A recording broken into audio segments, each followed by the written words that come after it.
Today on the beach thing. See it? People on the list, they're different. Right. You don't eat at that. It just- If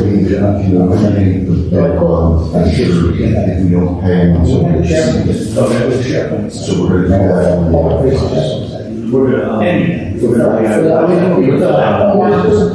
Put it back out. Without access. Without that. And hopefully we get better. If we don't, then we can negotiate anyway. Okay. I don't know what they're coming through this for delivery, but Okay. I'll do that. Oh, sorry. Did you want one? Thanks, Chris. You're welcome. Yeah.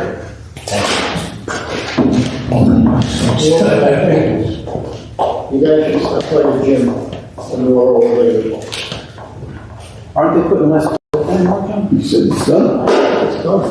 There was only one coat after the one coats. No, there were two. After the one, He did one Monday, and he did one today, because I remember hearing both days. he had told me there's, they did two coats and then the lines and then another coat. Good for us. It looks great. It's fantastic. They were in there for a while. Well, Strickland, and they had a problem with the power. Yeah, I imagine. So they had to go get a generator and, yeah, they need three-phase electric to run. They have like a Zamboni that they drive Oh, to sand, and the cords are like this. They must run into that a lot, because 360. He was familiar, you would have think he would have asked Yeah. before coming, because he had to come and then go all the way back to get the generator. Oh, I do that all the time. This wasn't a house generator, this thing was on a trailer, That's heavy juice. You know how many times I walk back and forth to my toolbox before I get the right socket, instead of grabbing 5 of them at once? It's just...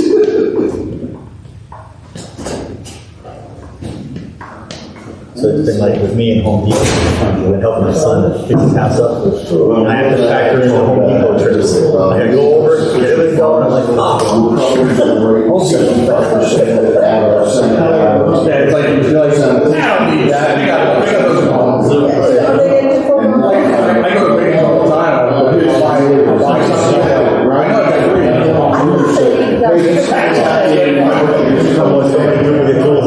This is great. I love it, they had it, they had it right up. I don't quite understand. And they were those cameras, so they, Well, the Senate is the other part, right? but It's just, no, it's a single operation. the other guy was gonna. Now, there's something that has to matter. But clearly, we want that. This is the access. Yeah. Oh, as you can see. Mike, you and I have to talk about that demolition of that property. We didn't talk yet about it. But I think I have most of it in sanitation for waste. Yeah, that's. And then we'll work through it. Hey, Roger. You want help? Yeah, I just wish I had that before introduction. I would. All of them worried about how it's connected to, Touchy, whatever his name is, I'm trying to think. which is another. It's pretty cheap to get a small one. Yeah. After seeing the, as you know, show fleas or whatever, he came into the line. He was offered to take the bills, and all he had to do was take the papers. I mean, if somebody's gonna pay your house and says, well, Yeah. they say, where you start? Yeah, you put all the things in there and then you plug and choose it.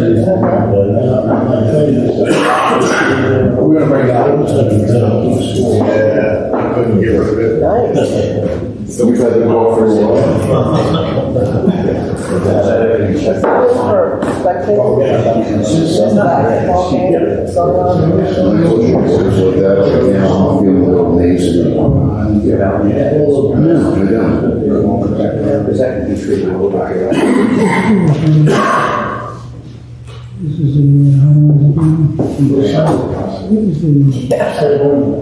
This is They're doing a shoe team. It's so they don't, they just have to pay us as much money. It's more of a barter kind of system. just on the payment concept broke down. Yep. Yep. I just bet his mom and dad's there too. Yeah. It's only been 2 times, but I've seen him around, and it looks like they're doing a decent job. His mom and dad are like, you're gonna get It's over there. That's so cute. I'm gonna unlock it. I'm walking away like a freaking Terminator. Not like. So is that gonna go on with you? Where is it? Right now it's in the. Is that white or red? Probably. In the closet. And now You put it over the It came up as supposed to be a projection. Okay. Well, yeah, well, you're walking out. The white wall. Oh, you know what? They're already there. I've been in my bed. Yeah, that's what I need. I don't need you, I need this. Never easy. Good. Remember? Did you buy that the Jeep? Huh? Did you buy that the Jeep? No. We don't put tires on that. What? Oh, we're gonna do a small one? I think it's still the Jeep, but we don't want to do stuff. Oh, she called me, she said, and she called me before all about Jeeps.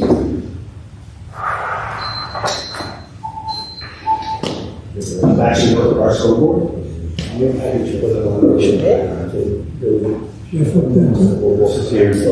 this is Jeff yet.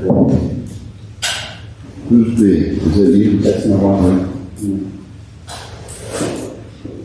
Still Jeff, it must be. Yeah, and. 7 o'clock, Yeah. joining the speech is flag. I pledge allegiance to the flag of the United States of America and to the republic for which it stands, one nation, under God, indivisible, with liberty and justice for all.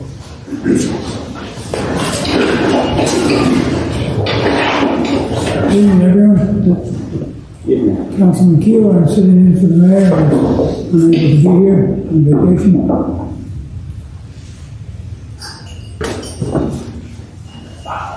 This meeting is now called to order in line with the Borough of Sebright's longstanding policy of open government and in compliance with the Open Public Meetings Act.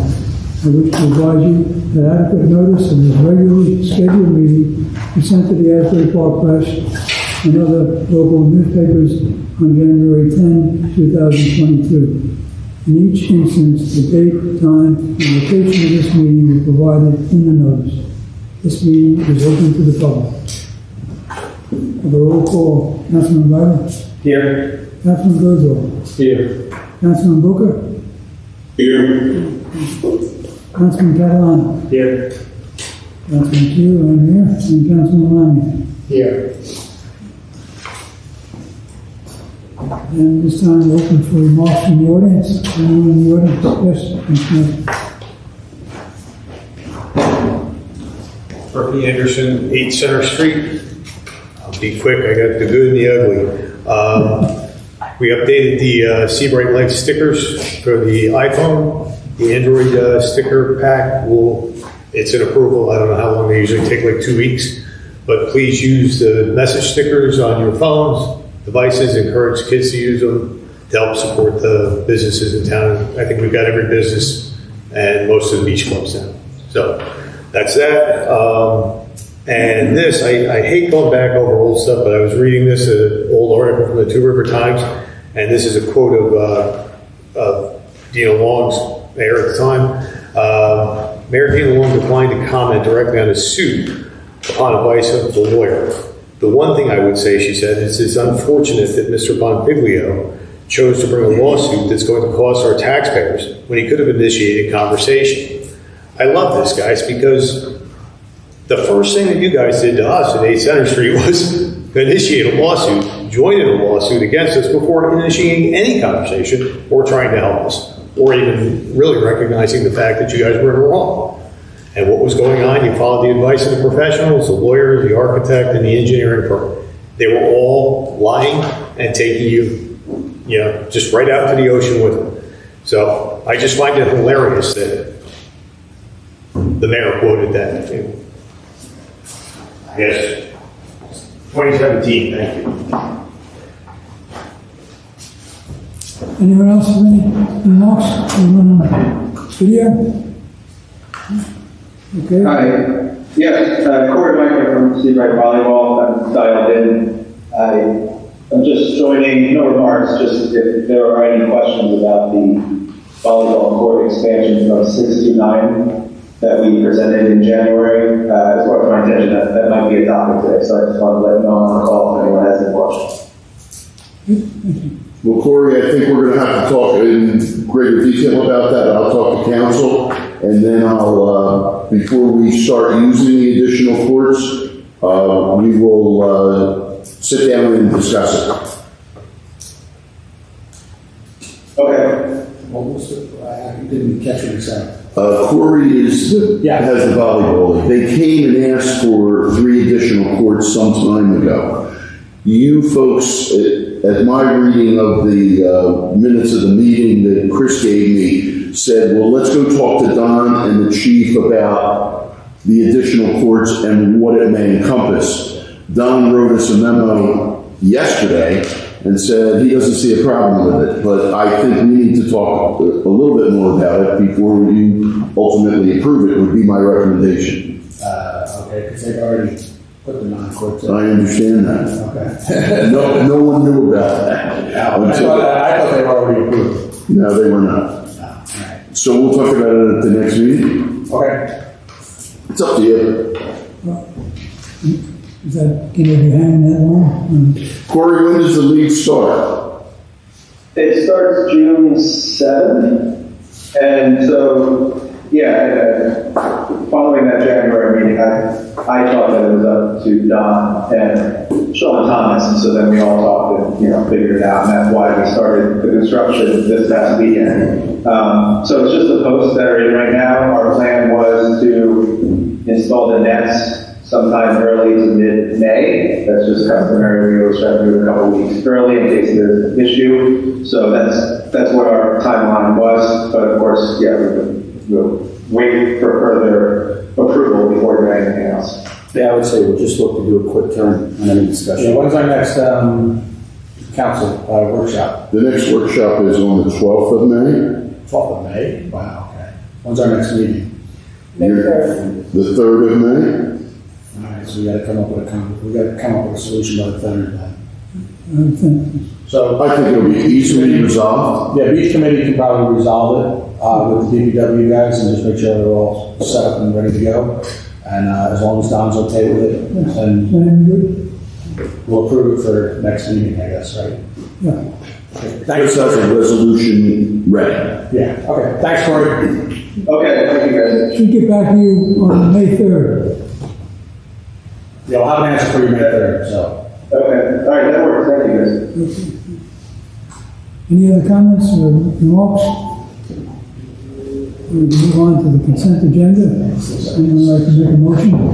I'll make that motion. A second on the consent agenda? Second. Councilman Barber? Yes. Councilman Berzel? Yes. Councilman Booker? Yes. Councilman Catalina? Yes. Councilman Keeler, yes. Councilman Lennon? Yes. Okay. Hey, Joe, just a clarification with Corey's thing. They can set up the 6 that were originally, they can set up 6 courts, right? Yes, it's going to be your decision. I just didn't know it was happening that quickly, and I just think you folks need to talk about the finances and installation and things of that nature. Okay, I mean, if they can set up 6, They already did, yeah, sure. yeah, so Corey, you can set up the 6, just leave 3 of them hanging until we can finalize everything on the 3rd then. Okay, that might work out. But May 3rd still would be soon enough that we would have plenty of time. That's good. Okay, thank you. Whatever. Sorry, I'm gonna backtrack there. We move down to individual action, new business, vouchers, $247,971. Anyone like to make a motion to accept? So moved. Second. Who's the second, I'm sorry? Jeff. Councilman Barber? Yes. Councilman Berzel? Yes. Councilman Booker? Yeah. Councilman Catalano, Yes. Councilman Keel, yes, and Councilman Lemon. Yes. Okay. Now we have the 2022 municipal budget, the presentation by our Chief Finance Officer. Mr. Gaston. Good evening. So you should have a printed version, we didn't go with the slideshow this year, although we do have the printed version that will be available on the borough website. Mike, let me just check something. The people can hear you online. Can you hear Mike Bascom?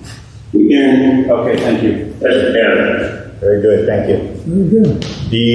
Well, first, obviously, I'd like to thank the governing body, the administration, and department heads for all their work to bring this together, recognizing the hurdles that the borough faces, just like every business and every household in town. Inflation and things of that nature, post-COVID and everything else are impacting everybody's revenues and everybody's expenses. So to go through this first quick overview, obviously things that are impacting the budget was a significant rateable-based growth, so that will assist us in keeping the tax rate itself down. There are COVID impacts within the budget. There's reductions in revenue that we're starting to recover. We're coming out of that from the height of COVID and the loss of revenues that we experienced during that time. Inflation is certainly affecting the budget pretty much across the board in the places that you would expect it to impact to. There's infrastructure improvements that are being funded through capital investments. There's also capital debt reduction within this budget document, and obviously the focus continues on risk reduction throughout the borough. The budget is a mission statement for the Borough Council, and it really focuses on resiliency, not just resiliency for the borough to be able to recover from disasters and emergencies, but resiliency for the borough to be able to recover from good times and bad times as far as the financial markets are concerned. The budget represents fiscal stability and responsibility. It represents a document that allows you to continue to provide the services that the community expects to maintain their quality of life. It supports capital debt investments and distribution of costs to those who receive the benefits. It manages through stagnant state aid, over 20 years of stagnant state aid. It has no gimmicks or one-time revenues within the budget, and it's accommodating certain increased costs and community support. On the revenue side, as I said, we are coming out of COVID, and I believe that most of our revenues that have been impacted by COVID will be back fully in 2022. I also expect continued growth in the parking revenue. Those items will help to replenish the surplus that we're utilizing within this budget. And then on the expense side, I think the areas where we see the most significant impact are going to be the cost of fuel, cost of insurance, and then some required items and some optional items, such as redoing the gym floor at the recreation center. We have some color compliance built into this. Increased cost of data processing, and the increased cost of managing the parking system. So the growth of the parking system comes with increased responsibilities and costs.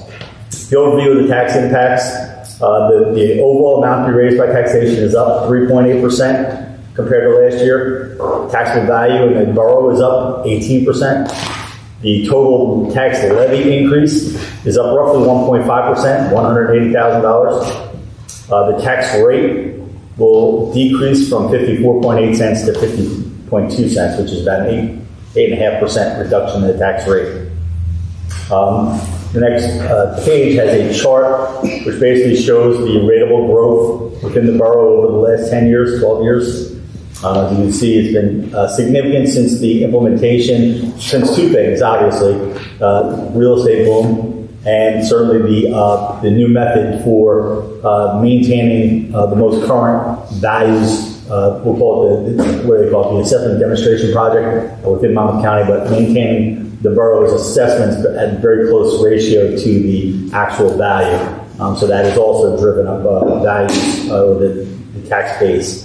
Obviously, you've had growth outside of just value increasing. You've had development, and you've had redevelopment that has impacted this as well.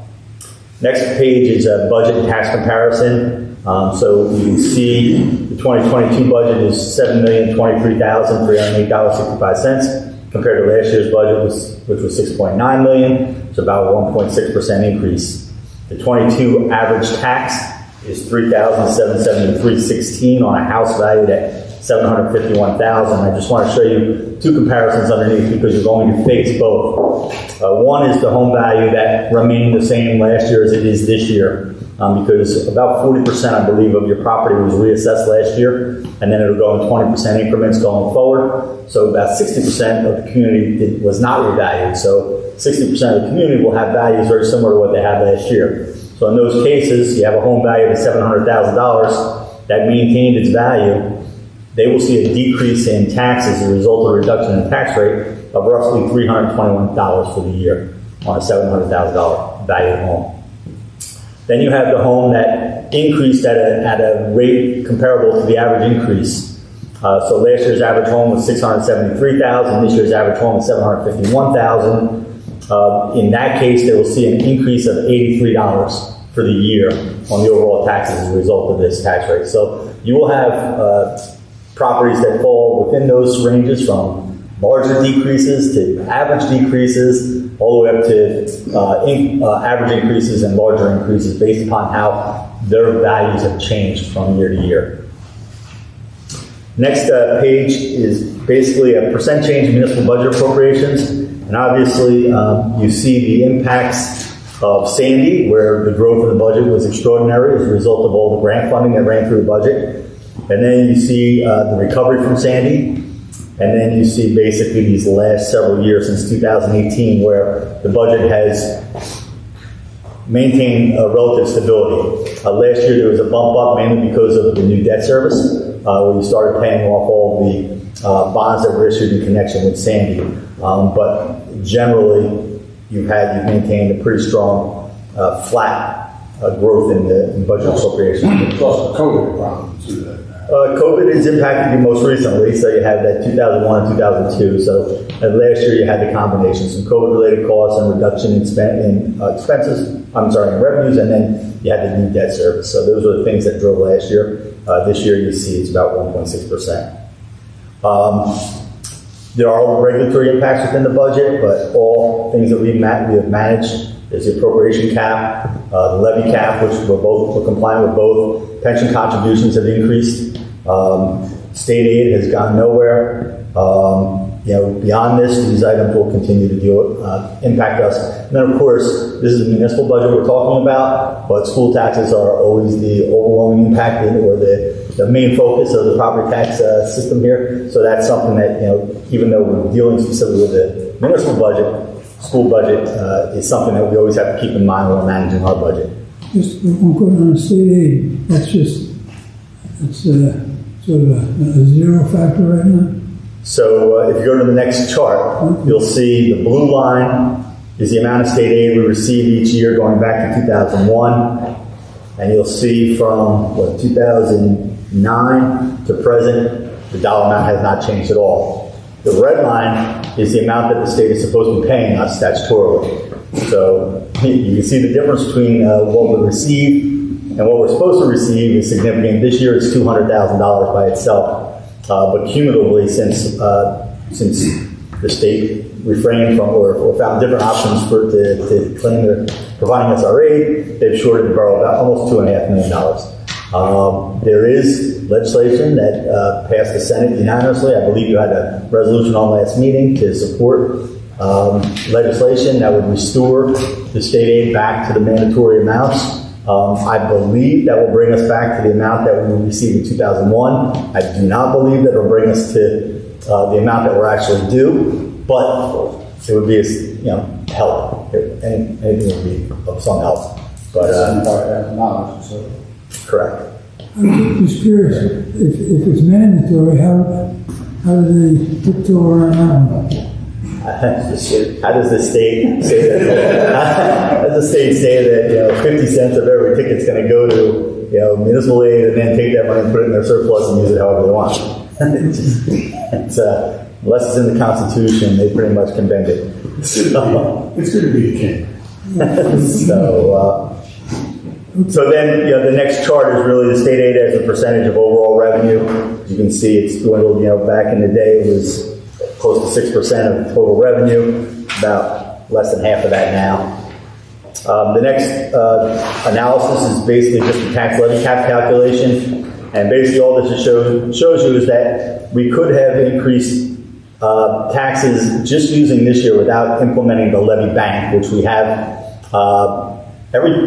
when you have a budget that falls, or your tax levy falls below the maximum you're allowed to levy, you can hold that for the subsequent year in case you need to use that in the subsequent year. We've never, since the levy cap's been in place, we've never had to dip into the levy bank.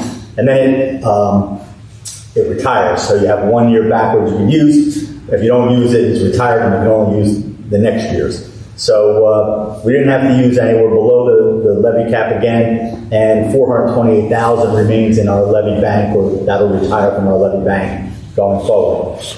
What happens with that money when it retires? So there's no money. So I'd say it's just an amount you could have taxed. Gotcha. So we could have taxed that much more, but we've chosen not to. Okay, understood. The surplus analysis, this is in line with what we've been talking about for some time. We built our surplus intentionally in recognition of coming debt payments, capital debt payments. We're now at the point where we'll draw down on some of that surplus and get ourselves back to maybe not where we were prior to Sandy, but probably in a better fiscal shape than we were prior to Sandy as far as maintaining a surplus balance. But we came into the year with $3 million. We utilized $612 to offset taxes. We generated $422,000. Our balance is $2,866,000. We're utilizing $635,000 of that in this year's budget. So our surplus balance going forward is $2.2 million. I do believe that we'll replenish a portion of that $2.2 million. We'll replenish over that $2.2 million going into the next budget year, but maybe not at the levels that we had been replenishing surplus in previous years.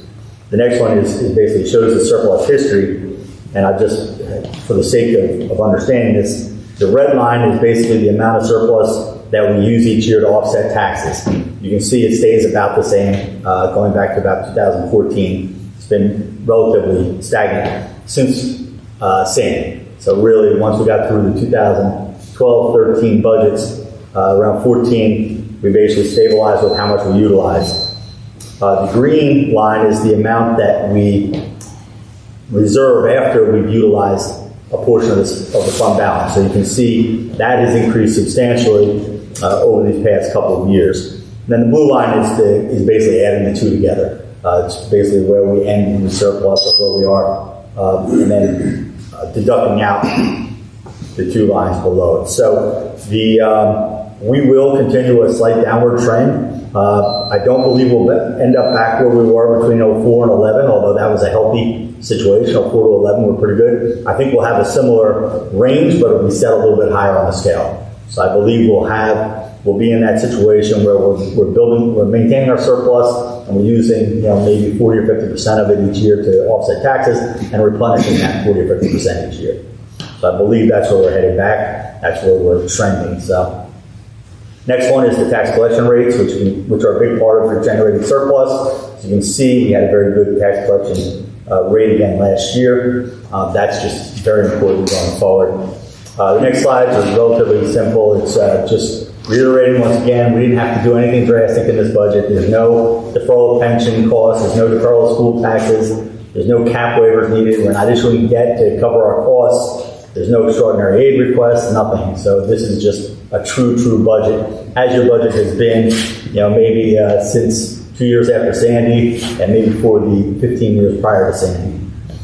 The next one is just a breakdown of the tax rate, which shows you the portions that go to the borough versus the portion that goes to the county, the local school district, and the Shore Regional School District. So that's just basically the pie graph. I know everyone wants to see the percentages of what goes where. Next and final chart for the general budget is just simply comparison of the average tax bill. The red line is the state average, the red bar is the state average, the yellow bar is Monmouth County average, and the green is Sebright's average. As you can see, significantly below both the county and the state averages. And you've been in that range for years, so we've been able to maintain that. The beach utility continues a self-liquidating operation. It means the revenue coming in is supporting all costs related, and the same thing with the sewer utility. The revenue coming in is covering all costs that are related. Like I said, that'll be on your website for the community to review. At this point, we have state authorization to go ahead with the adoption of the budget after you conduct your public hearing. Thank you, sir. So my 2 comments from me. The first one is I get to serve on the finance committee with Jeff and Jack, and we spent a lot more time going through the details than you were able to share with us today. But I want to commend you and the team for what I think is an outstanding job in managing the budget of this town, and to all the departments that do what they can to stay within those budgets. A lot to be proud of, a lot of hard work by everybody, but I think an outstanding year coming up, and hopefully more upside than downside, and excellent job overall. The second thing is we had a quick discussion about a concern that I'm starting to develop around the potential school realignment activity. And the good news is if we're successful in doing this, there's significant benefit in the long term from the school tax perspective. But in the short term, there are 4 categories of expenses that we're going to incur if we get a successful referendum, which come from paying out of Shore Regional because it will be a transition in Oceanport, paying into the new school system that we'll be moving our children to, building a bank that we committed to do in the event that the numbers don't quite work out. We're going to have to make up some differences to protect the towns that may be bringing us in. And then lastly, you explained to me there's some deferred taxes, school taxes, that exist in the tune of about $1 million. That if you put all of that together, there's the potential, if we go through a successful referendum, we may actually have a challenging couple of years, like 4 or 5, until we get to the other side of that. So I know there's no answer right now as to what that's all going to be, because formulas have to be developed, but I think we have to brace ourselves and ask for your leadership and understand what that may mean. Because if we are successful in the direction we wanted to go in, there may be some impacts that we haven't calculated yet. Any thought on that, Mike? I think that we're going into that with our eyes open. It's certainly been a part of the conversation throughout the entire process. From a long time ago when we first started talking about the various options for realigning school districts. But it's absolutely something that's been on the table. It's not something that it's going to be a surprise to us. I think certainly as part of our negotiations and discussions, we're factoring that in and ensuring that we end up in a situation where the residents can see some type of relief as soon as possible. But I think we're prepared. I think I don't think that I don't think this will prevent us from finding the savings we need to find. Okay, thank you. I have this very nice presentation here. That's what I found very good. And the graphics help people get a sense of where we are. Anybody else on the council have a comment or question, right? Thank you. As I was doing, Jeff, anything? Yes, I did want to add, and I know some more comments, is basically say, we're commend the administration, was the plans committee served me, and the outstanding work, as usual, from Andreas and his team, to help us present a budget document to be proud of. I could probably comment on this, but I'm not sure that there are many towns in the state that are having a decrease in their municipal tax rate 3 years in a row, and that is a testament to solid financial and fiscal responsibility, and to our department heads for finding the dollars where they could. But yes, for developing and delivering, if you will, the kind of high quality services that our residents have come to expect. So I will commend on all involved, and at least the budget we want to be proud of, and as we all work together. Thank you. Okay, a motion here to present the authorizing budget to be read by title only. second. The Councilman Bartlett? Yes. Councilman Berthiel, Yes. Councilman Booker, Yes. Councilman Catalano, Yes. Councilman Keel, yes, and Councilman Lamy. Yes. We have, make a motion here to open this to the public. So moved. Second. Councilman Ryder, Yes. Councilman Berthiel, Yes. Councilman Booker, Yes. Councilman Catalano, Yes. Councilman Keel, yes, and Councilman Lamy. Yes.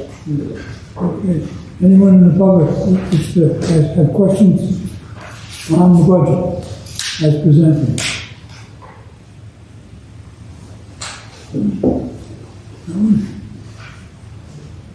Have a motion then to close the public hearing? So moved. So moved. Second. Second. Councilman Ryder, Yes. Councilman Berthiel, Yes. Councilman Booker, Yes. Councilman Catalano, Yes. Councilman Keel, yes, and Councilman Lamy. Yes. Okay. We have the final one here related to the budget, number 94, motion to adopt. So moved. Second. Councilman Ryder, Yes. Councilman Berthiel, Yes. Councilman Booker, Yes. Councilman Catalano, Yes. Councilman Keel, yes, Councilman Lamy. Yes. Thank you. The budget is hereby adopted. Very good. Thank you again, Mike. Thank you very much. Thanks, Mike. thank you. Very much. Now we'll have the mayor and council comments. Anyone wish to make comments? So I have a couple things, Yeah. if I could, real quick. Certainly. So I know we're mostly familiar with this. I don't know if there's anybody online, but on behalf of the mayor's panel on the educational realignment activity, as we know, Highlands and Seabright have been the first towns to hold town hall meetings. We had ours last week, which overall I think went pretty well. All of the three towns are currently awaiting the completion of the BOE study that's being done by the Board of Ed for Highlands and Atlantic Highlands, and that's expected to be completed in early May. From there, what we're going to be looking for is for Atlantic Highlands to schedule their first town hall meeting so that all three towns kind of get in sync around this. At that meeting, we would expect to have both the Board of Education results as well as the feasibility study results that were done for the three towns by Porzio presented. And we hope at that point, after that, the Atlantic Highlands Council would pass a resolution like we did and the Highlands did to move forward with submission of petition to the Education Committee. I went to the Atlantic Highlands Council meeting last Thursday. They are stuck right now because they don't have a majority to do this. So I think these studies are going to be important. And then after that, it's also going to be important for the town hall meetings to get their residents in to understand the potential benefits for all three towns going forward. If that's successful, then what we would do is all three towns would hold town hall meetings to cover a lot more issues than we were able to do at the last meeting. The last meeting was a very high-level introduction, but as we saw, there were a lot of parents that were interested. I got phone calls after that meeting. I would imagine some of you may have also, from some parents to better understand things that we weren't in a position to talk about. But we have to get all of this done by the August deadline in order for the state to allow us to put it on the referendum for November when we want to do the full election. And if all goes well, we'll be in a position of doing that and then bring it ultimately to the residents in the three towns for vote. And if that happens, the ball starts rolling, and most likely nothing would actually change for any students until the following September. On a different subject, the Administration Committee continues to advance the ordinance work that we've done. I've covered that a lot in the meeting, so I'll just be very quick here. On the parking ordinance, increased fines are going into effect. The police department's done a great job of getting that ready to go. It's in the court for review right now. And I'm going to continue to ask us to remind our residents that those parking fees for illegal parking are going to go up. So we don't want people surprised that there's going to be an issue there.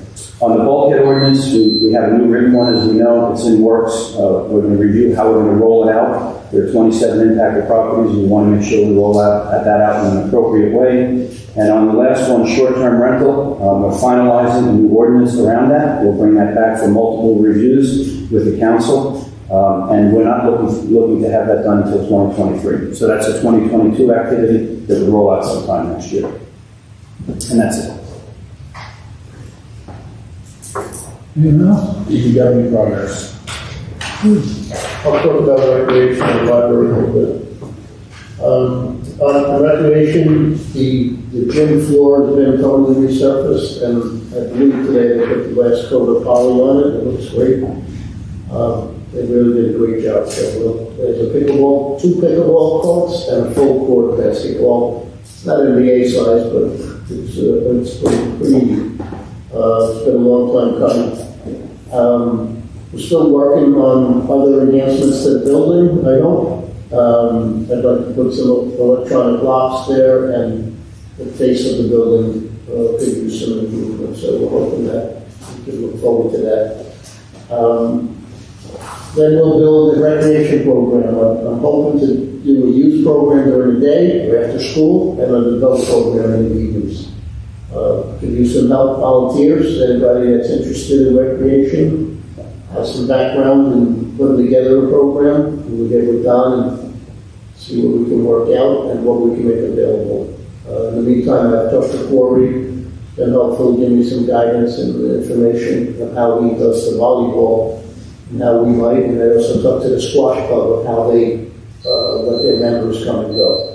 So it's a work in progress for a long time, but right now the floor is dry.